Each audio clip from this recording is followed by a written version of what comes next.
This really is. It's a great valley for supportive businesses and even people who are down on their luck or have a sick child or husband or whatever. I mean, we really come together as a community. It's pretty cool.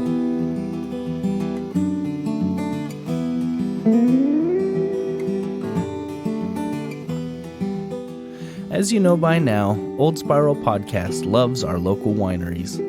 This week, Drew and I got to visit one more of our award-winning facilities.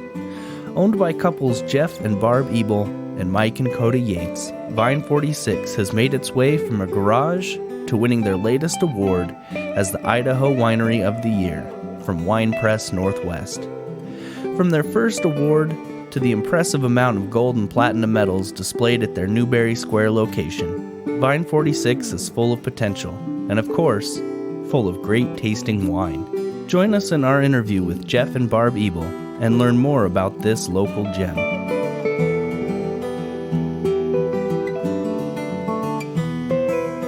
Okay, we're here at Vine 46 Tasting Room. We've got Jeff and we've got Barb, and we're so excited to talk to you about your winery.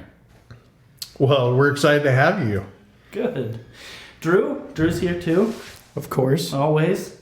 So we've already been sampling the wine a little bit, and it is quite good. I've got the, GMT? Yeah. So what is the GMT? The GMT is a blend, and probably most of you are familiar with a GSM, Grenache, Syrah, and Mourvedre. But we used all of our Syrah for our rosé that year. We had limited supply of grapes that we could get that year. So anyway, we thought we'd mix it up a little bit and did a GMT, which is the Grenache, Mourvedre, and Tempranillo. So well, Syrah or no Syrah, it's very good. So, and I have already forgotten. I apologize. What is the wine that I'm sampling? You are sampling our 2015 Cabernet Sauvignon, and that's the one that helped get us. Well, we've done real well with awards with that over the last couple of years. And that one sounds familiar to me. You'll have to forgive me because, like I mentioned, I'm a total wine novice, but that's kind of more of a pedestrian, common wine. It is the number one red wine in the world, I believe, is Cabernets. Yeah. Is that for any particular reason, or just it's good, it's easy to make, or what is it about it that makes it? It's a big red wine. I think it's very popular. It's been around forever. It's well known. Mm-hmm. It's interesting though. Here in the valley, it is not our biggest seller. So it's funny. You go to different regions around the state or the country or the Northwest, and you'll find that certain areas, people drink more of a certain type of varietal. Seems like around here, our Malbec and our Syrah and our Tempranillo has done, better than our Cab has. But yet it's one of our best award-winning wines. So it's interesting. That is funny. So we're here at Vine 46. We're in the tasting room, which is in Newberry Square. You've got a lot of other great businesses around you in this relatively new space. How long have you guys been doing this?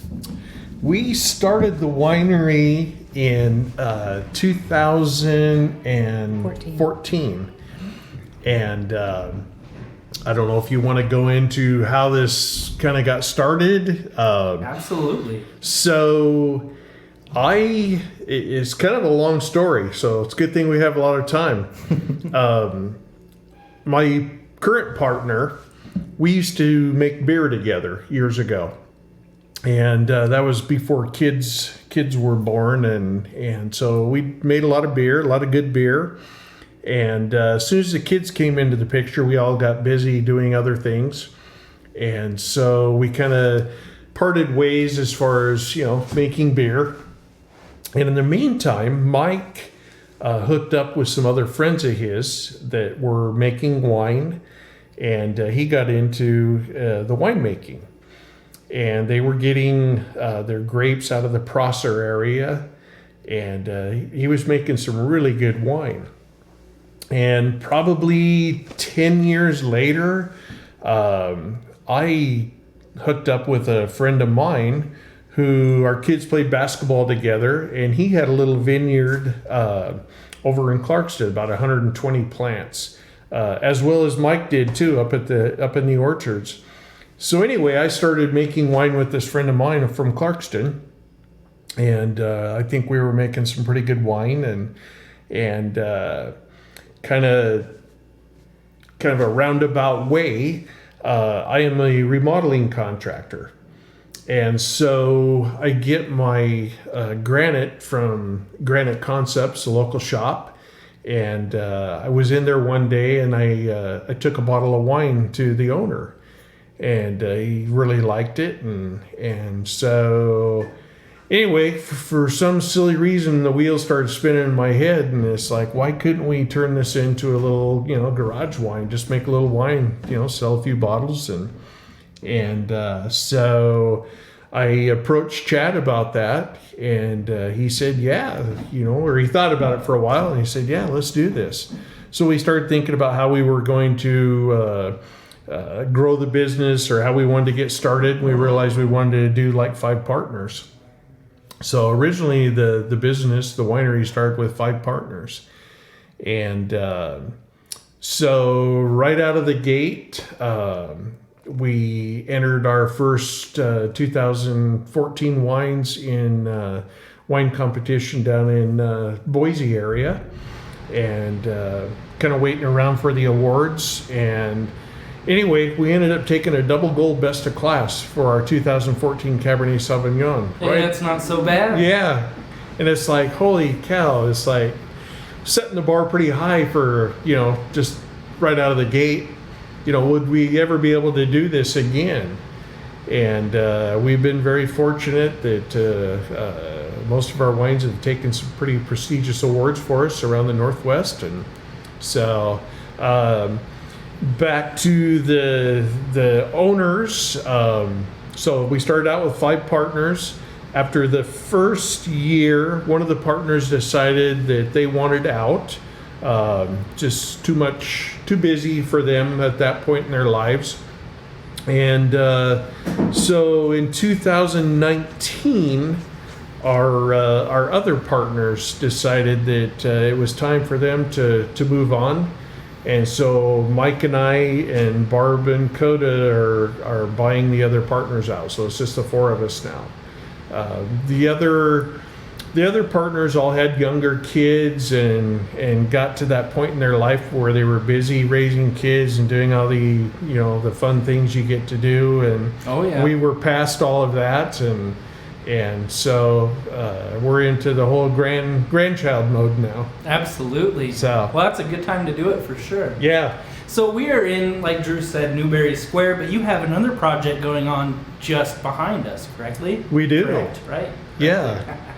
We another kind of a long story, but Barb and I had been looking for a building downtown Lewiston for years, just because we thought it'd be cool to have a building and do another little business or whatever. And so for sure. Probably at least once a month we would make a little trip around downtown Lewiston and just dream a little bit. And one morning we came around the corner and saw this building that had a for sale sign on it, and it was the old it was Gibbs, I believe Gibbs Lock and Key, who was the recent past owner.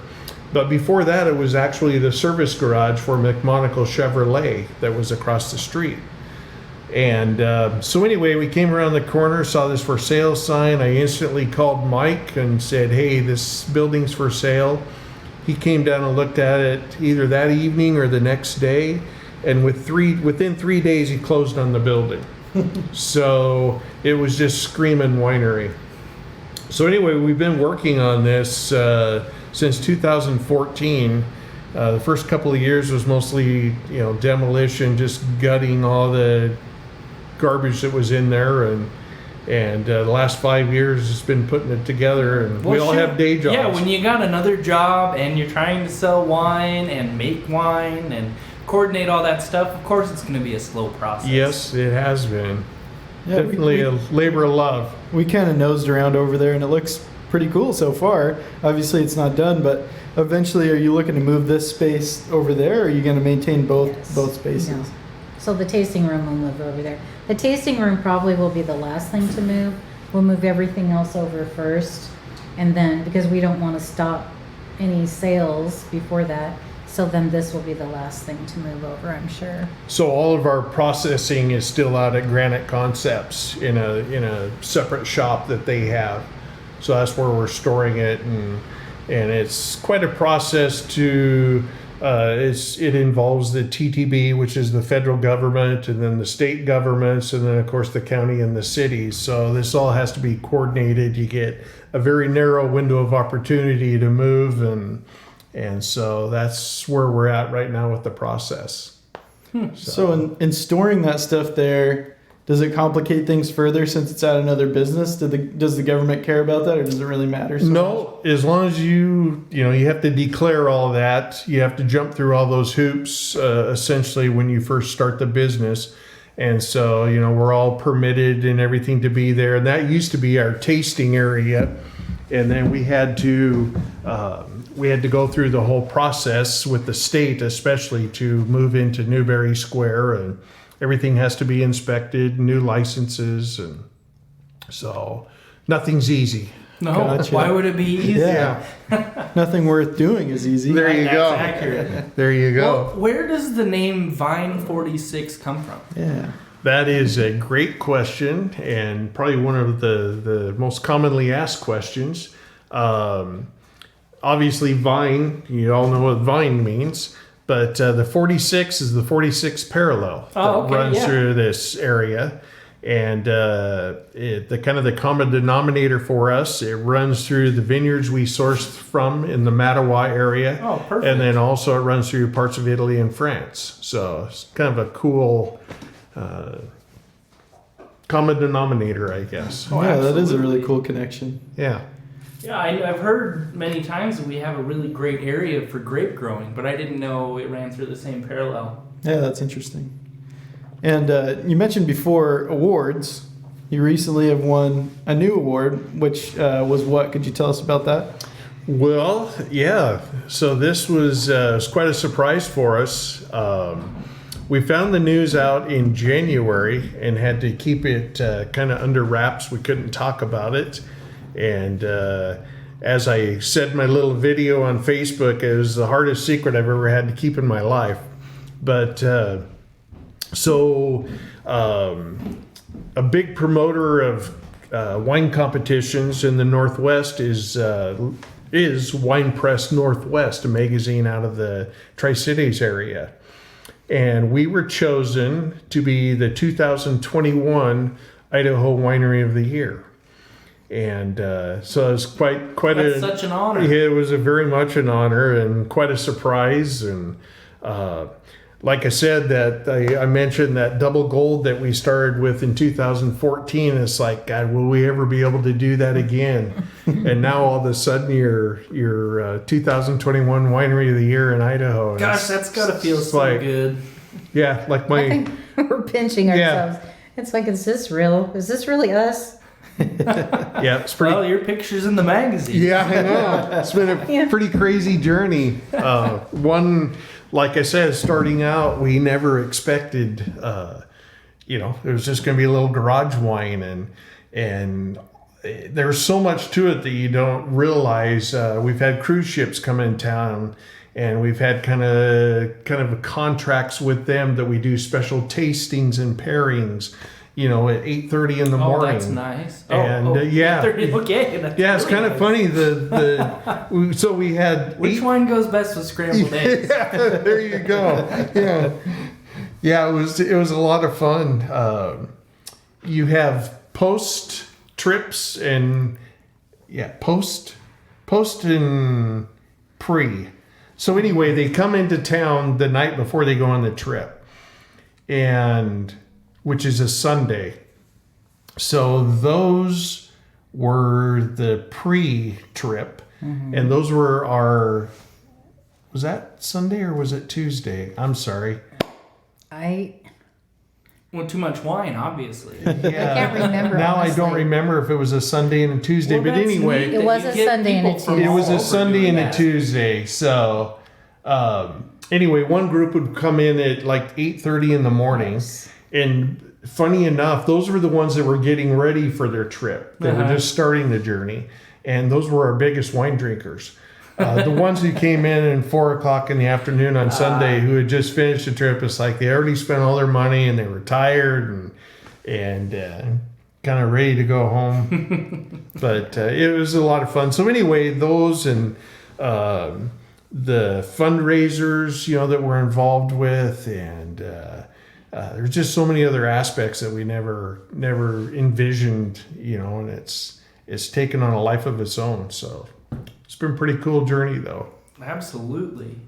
So I'm sure that they've probably had to stop those cruise ships at this point, right? Are they going to start doing that again soon? And then are you going to be a part of that? They actually start again May 8th. And they are coming to Newberry Square. They'll have a stop at Newberry Square. I cannot tell you how often they're coming. At this point, we're still kind of waiting to see. And there's multiple cruise ships coming. So I do think this tourist season is going to be extremely busy.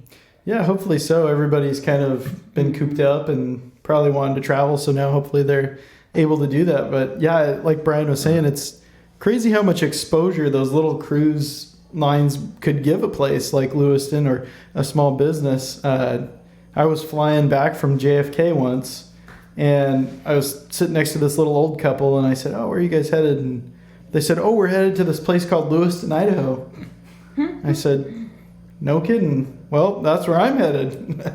And they said, "Yeah, we're going to go do this cruise ship thing and go to Portland." I was like, "Wow, that's crazy. What a small world." But yeah, I mean, they just happened to see Hell's Canyon in a magazine in like the 60s or 70s, and they thought, when we retire, that'll be a cool place to check out, and so they decided to come here.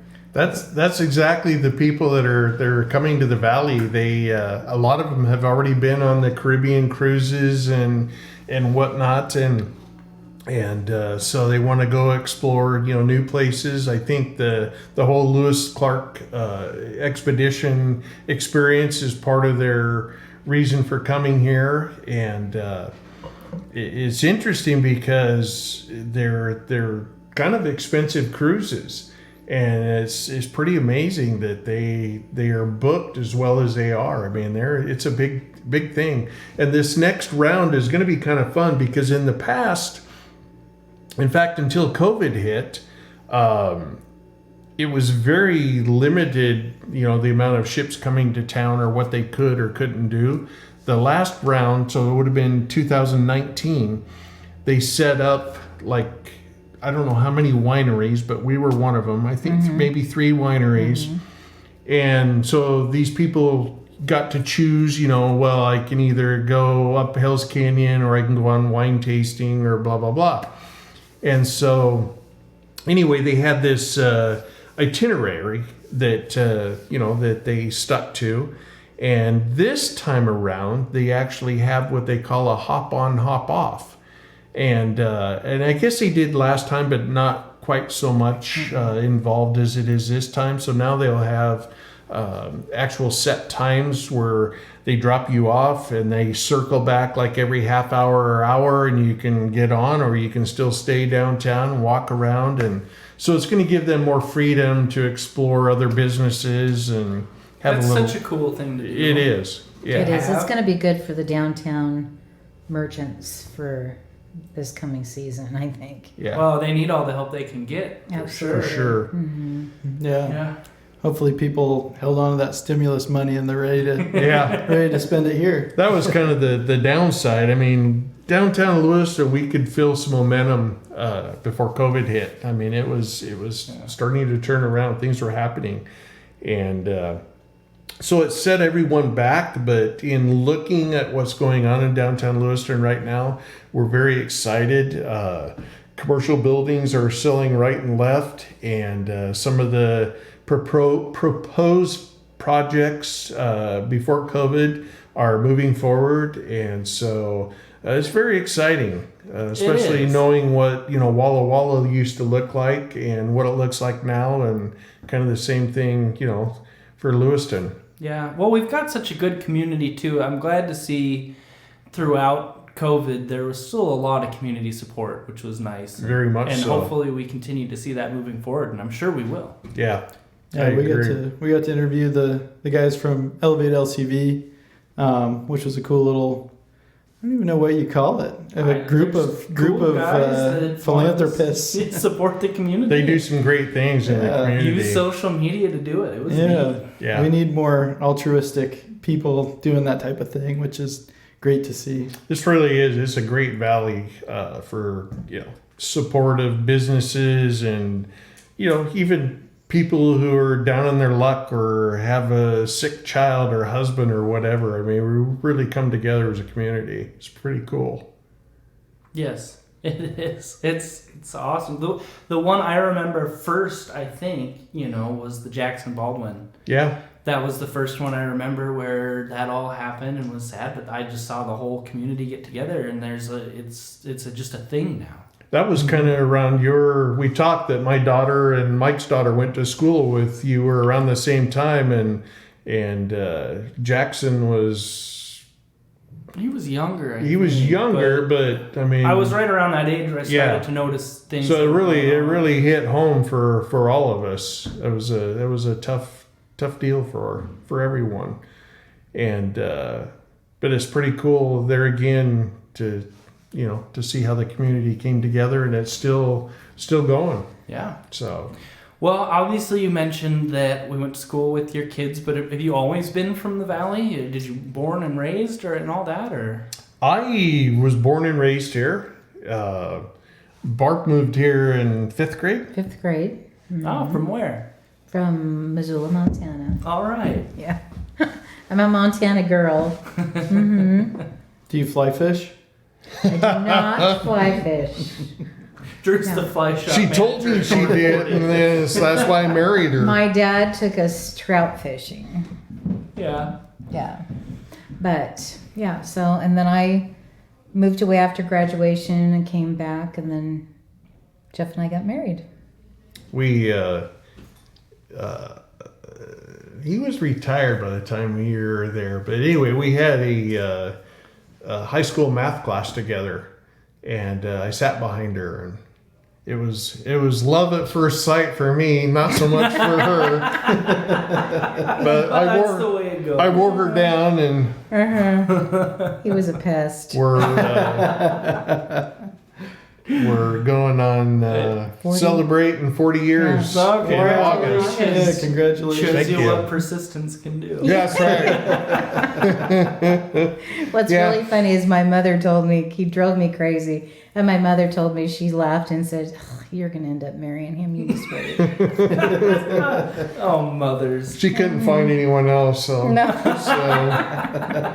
But yeah, we, in 86, so my dad retired probably like in 84, I guess,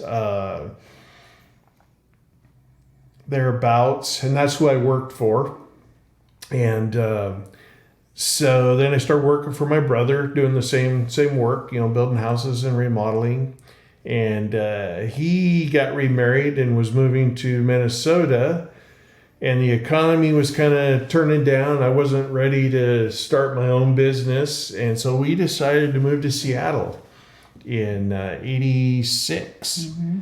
And so I got on with a contractor over there, and Barb she managed the Limited at that time, mm-hmm. and big retail company. And so anyway, we spent about 6 years over in the Seattle area, and our kids were born over there, and we quickly realized that's not where we wanted to raise kids, having, grown up in the valley, and, you pretty much, could be outside and didn't have to worry about anything. And yeah. So anyway, we're glad we came back, and and it's a great place to live. It really is. We think so. We both moved away and came back, and now got a little family started. And Awesome. work for the city of Clarkston, and yeah. So Settled right in. yeah, one child. Two. I Two? just had another girl, so I got 2 girls in January. So I've got one that's gonna be 3 in June, and one that's about 3 months old. So. Okay. Very nice. Yeah. Congratulations. Thank you. Mm-hmm. It's fun. I definitely brew a lot less beer now, that's for sure. I can Yeah. relate to you on that. It changes priorities a lot. Whether you like it or not. Exactly. But it's worth it. That's Oh, for yeah. sure. And speaking of fun things to do, we just went to the Soton County Fair today, and her older cousins had some animals there, so we went and checked that out and Sweet. ate some corn dogs and smoked them. Oh, you could have gone all day without saying corn dogs. I love corn dogs. Hey, do you want to know how you can get the Old Spiral podcast uninterrupted? Check out our new Patreon account. From now on, you can get the same show you know and love without being interrupted by commercials. We would really appreciate the support, and if you would, head to patreon.com/oldspiralpodcast. Now back to the show.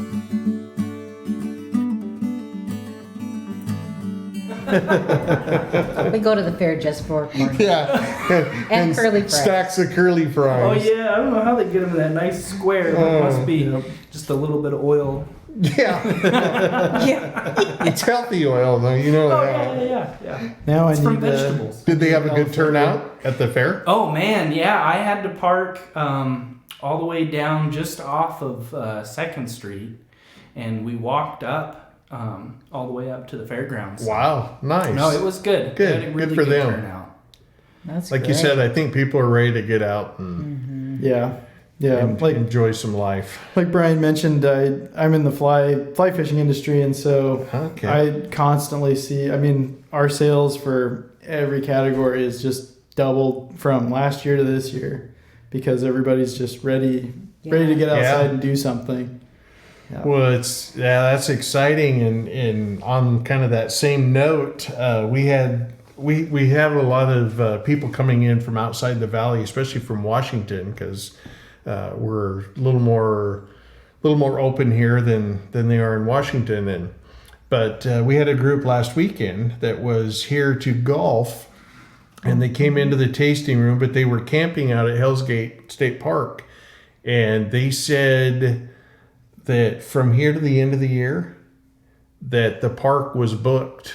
Oh wow. Yeah, They got the so last 2 parking spots for the whole entire season. Yeah. last Holy weekend. cow. Yeah, I think we're gonna have a good summer. Yeah. I think so too. Yeah.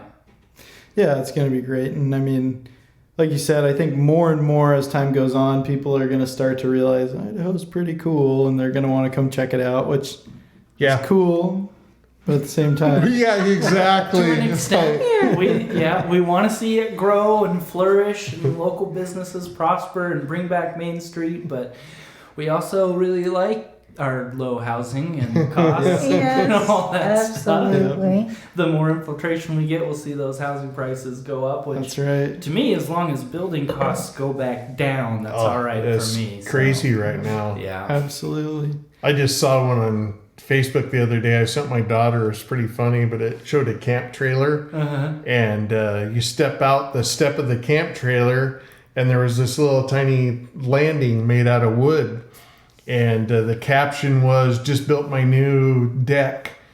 Cost me $800 or something like that." It was Sounds literally right, yep. 2 foot by 2 foot or something. Yeah. Unfortunately, it's kind of true right now. Yeah, exactly. I wanted to buy a sheet of OSB. $70. It was 60. Yeah. 60 already. And last year, at roughly this time, it was $11. Yeah. Yep. Yeah, my it's gosh. nuts. We were fortunate. We went through several units of OSB over because instead of drywall, we put that on our walls because it's just more durable for us and about the same price as drywall 2 years ago. Right. And speaking of that, I saw another one on Facebook the other day. It was a pickup in front of another car, had 2 sheets of OSB in it, and the caption was, "Oh yeah, look at you flaunting your wealth." That's funny. Oh man. So how you talked about like how you sort of started to get into winemaking separately from your buddy that you used to brew beer with, but what inspired you to go, hey, I kind of want to make wine now? And then how did you sort of get the stuff together to start doing it? That's a great question. So I think after, that initial, we're making the wine and one of our first partners, was tasting it and whatnot. Thinking of who would be good partners, he had some ideas, some friends of his, and then of course I thought about Mike, so we just sat down and started, like I said, putting numbers together.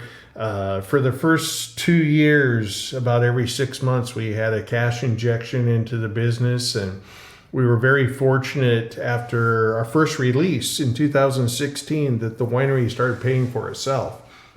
So that was almost like getting a paycheck.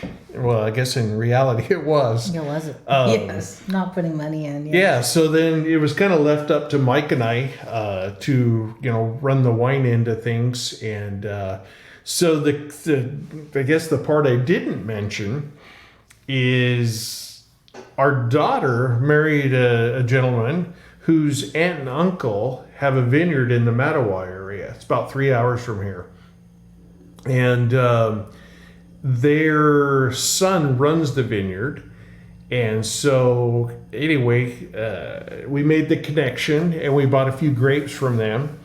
And it was kind of funny because Mike was still buying grapes from the Prosser area to make wine for personal. And my Cabernet Sauvignon was ready like almost a month before his was going to be ready. And he said, oh, you might want to check those numbers. He said, there's no way they could be, ready that early. So anyway, sure enough, they were perfect grapes, and he got his a month later. And so that kind of sparked his interest in that area. And so he took a trip over and we checked out the vineyard together, and we've been buying grapes there ever since. Is that where all your grapes come from right now? Pretty much. We sourced a few Malbec grapes locally last year from a local individual. Right now, they all come from Mattawa. All right. So, at some point in time, if there's somebody here in the valley growing enough grapes and they have a surplus, we would definitely love to buy some local grapes from the Lewis Clark AVA. But for now, we're super happy. I mean, we're a very small winery in the big picture, but they treat us like we're kings. I mean, it's awesome. That's great. We feel the love when we go over there. So it's pretty cool. That's cool. So I know you've mentioned talking about winning awards and stuff, but what sort of competitions do you enter, and then how do you decide like this is the one I want to do, or do you try to go for like the ones that are more prestigious, or how does that work? That's another great question. There's probably the biggest one in the Northwest is Cascadia wine competition, and it has been in Hood River in the past, but more recently is conducted in the Tri-Cities, and it is an international competition. It takes in Canada, and so it's Oregon, Washington, Idaho, and Canada, I believe, Montana, British Columbia. Montana, right? I don't think that one takes Montana. I don't think so, but so that's one of the biggest ones. Then there is the Seattle wine competition. There is Savor Northwest. Mm-hmm. They're all great competitions, but the Cascadia is I think the biggest one, and we have done well there, not only with awards, but as far as getting the word out. That's kind of why we got this Winery of the Year. We had like two double golds. Well, it would have been 3 double golds. But anyway, and then the 1 double gold took the platinum last year. And so that really, that really touched off the judges and the editors of Wine Press, and so that was their reason for choosing us. It's just pretty cool. Yeah, that is really cool. Absolutely. So what's sort of the dichotomy of award placing? Is platinum like the highest? There's actually so we will re-enter this Tempranillo come fall in another competition, and so by winning, like if you have like a gold, it allows you to go to another competition, which is a little more prestigious. And if you win that, then it allows you to go to the platinum. And so by winning the platinum, we went to another platinum, it was a platinum competition with Tempranillos only. And we placed, I can't remember how many were involved with that competition, 40 or 50. I think there was 50. And we were placed in the top 10 or 11, and we took a gold with it. So anyway, that qualifies us for the one in the fall. And if we win a platinum there, then that would technically give us a double platinum. Oh, I see. And so that's even better than a single platinum. Yeah, I'd say. So that double gold that you referenced earlier, you mean you've won one competition, then you won another one, both golds? What it No. means is if you would get a gold medal, and then that would go to another judging within that same competition. The next and day. Then, yes, and then Oh, they decide that that's best of class. So that's the best of all the cabs that were there. Yeah. Gotcha. Yeah. So it's blind tasting, and just like Barb said, the one day, if you're judged a gold, then it goes, because ultimately what at the competitions they're looking for the overall best wine at the competition. So you win your gold the first day, and the next day, if you win it again, the judges still agree that that's the best, and it's considered a double gold. And then it goes up for the competition for the best of class or the competition. And so anyway, it's kind of funny. The very first one we did for the Idaho wine competition, we sat around waiting. And it's like I was pretty bummed out because no word on the awards, and you're seeing everybody else get these awards, and then we heard we got a gold, and that's cool. And it's like, well, shoot, we entered 4 or 5 wines, is that all we won? Mm-hmm. And so anyway, we ended up, I can't remember all of the awards. I think we took an award for every wine, but then found out that cab was a double gold. And so it was a lot of butterflies. I still get butterflies when we enter competitions, waiting for the results. And I remember the first double gold we got, I found out about it and called Barb, and I couldn't even finish the sentence. I broke down crying because it was such a big thing and so emotional. And anyway, that's kind of what keeps us going, and it gets the word out that we're a legitimate winery. And well, I'm sure you enjoy making wine and having the winery, but to get some recognition for your hard work, it's got to feel really good. absolutely. Well, and especially on that particular wine, I would imagine, because like you said, it's the most popular. So Yeah. you've probably got a lot of competition. Yeah. Yeah. Yeah, That's cool. no, it was a great surprise. And like I said, we felt we set the bar really high. Are we ever going to be able to do that again? And we've, It's a lot of medals on the shelf. I know, I've seen that. it's been truly more than we expected, or more than I expected. That's cool. Well, it's Way really more. exciting, and I'm glad to see it, and I'm glad to see more award-winning wines come out of this valley, and especially with grapes grown in the area. No kidding. Yeah. I'm not sure how much you know about the valley, but did you know pre-Prohibition, this was like the number one grape growing? It was almost like known as a Napa Valley. Oh yeah, it was established at the same time Napa Valley was established. as a wine country. And my grandma actually lives on Schaefer Drive in Clarkston. Oh, sweet. Yeah, in Schaefer's old house. I'll be so darned. it has really tall concrete basement that's arched, and Jacob Schaefer used to live there. I'll be darned. That's So- awesome. We got to learn. We got to learn a little bit about that history when we had Coco and Carl Umiker on. Right. Yeah. They discussed some of that with us. So if you haven't listened to that episode, go check that out. Obviously, you're a fan of wine, probably, if you're listening to this one.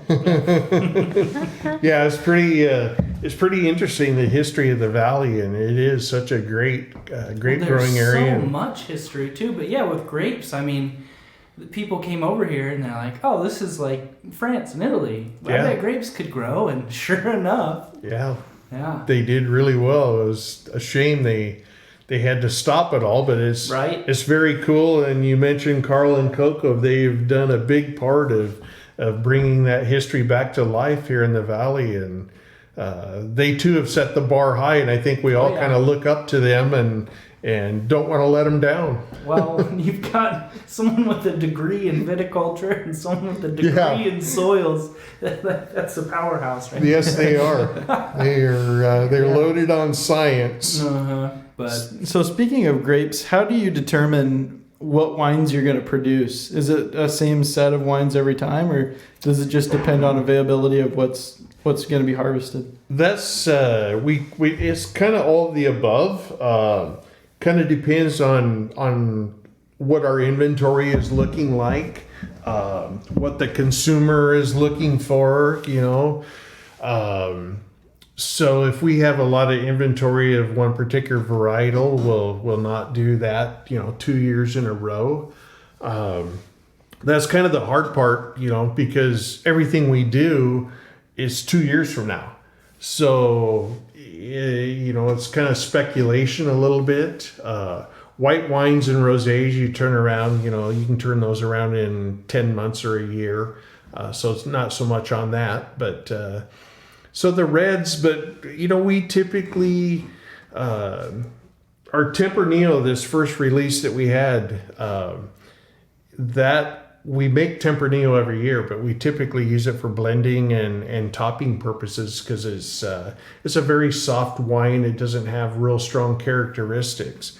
And so that's also why we kind of decided to do it as a standalone varietal, and we're excited about it. But so yeah, that'll always be on our forefront. Hopefully, Malbec, Syrah, the Cabernet, and then depending, with the Petit Verdot and the Sangiovese, just kind of depends on what we have. But typically, our vineyard, they have, I'd have to count now, 14 to 16 different varietals. We try to stay, more with the mainstream, but they have some outside the box too that we might experiment a little bit in the future. So, Very cool. yeah. How much wine do you make at a time? I mean, I guess better question is how much wine can you make at a time? Like, how big is your system? well, right now we're basically, we're probably maxed out. We definitely, I think, have intentions of growing. We could easily double or a little bit more, but we're at about 750 cases a year. Oh, okay. Which- That's not bad. It's not bad. It's like I said, we're still a boutique winery or a garage wine, technically a boutique winery. So really pretty small when you start comparing us to Carl and Coco or some of the other bigger wineries here in the valley. But at this point, that's about all we can keep up with until the day jobs go away. And Well, you keep winning awards, you're not going to have a choice. yeah, exactly. Well, I keep telling people, as well as all the wineries, you create a monster and now you have to feed it. And so that's definitely where we're at. It's full time. Barb works down here full time, just doing paperwork and permits and running the tasting room.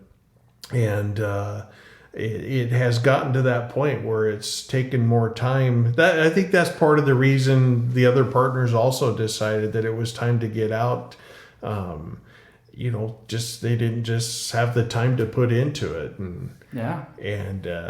so and we come too far to shut her down now. So it's like full steam ahead. Absolutely. So you mentioned, obviously we're here. You can buy wine here, but you mentioned the cruise ships. Is there other places where you can go locally, like you go to any grocery chains or anything like that and get Vine 46? We're a little limited here in the valley ourselves.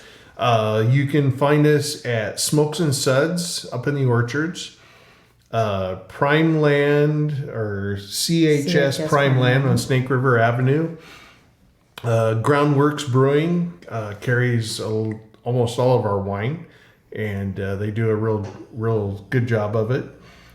We are fortunate to be in the, I don't know what they call them, but it's like they're Albertsons on steroids down in the Boise area. They're very cool stores, and so we're down there in Whole Foods.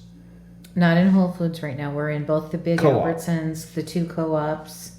And right now, that's all we can handle pretty much. Right. As soon as our building's done and we have more flexibility, we might be in more places in the Boise area. But right now, we're good here. In the bigger wineries, you know, they have distributors that they work with. So you have to be at a certain capacity. You have to have enough wine to get into that because, Sure.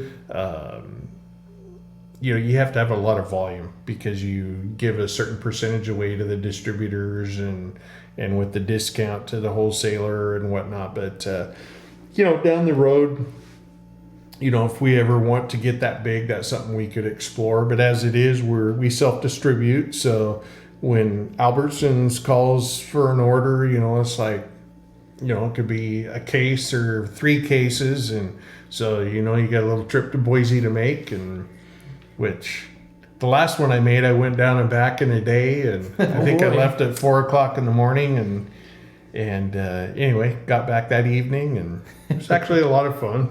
Oh yeah, absolutely. So Now you can listen to your new favorite podcast on those. that's right, exactly. It's Well, going to be good. Yeah, it's great to see that you guys are growing and expanding and all the potential that's here in the business. That's really nice to see. We appreciate it. Yeah. Said it's way more than we ever expected, and you know, we just kind of take it day by day because you don't know what the next day is going to have in store for you, and especially now. So Well, thanks for agreeing to be on our show, and I am out of wine and need a refill, so I think it's about time to get some more wine. sounds like a good time. Thanks, right. you guys. Thank you very much Thanks for for having coming. us.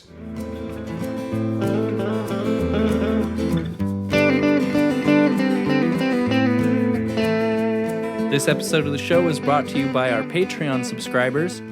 Thank you so much to all of you for supporting the show. If you would like to become a Patreon subscriber, head over to patreon.com/oldspiralpodcast. That's going to do it for this week, but the shows are not over. Get caught up on the backlog of episodes if you haven't already, and thanks for listening.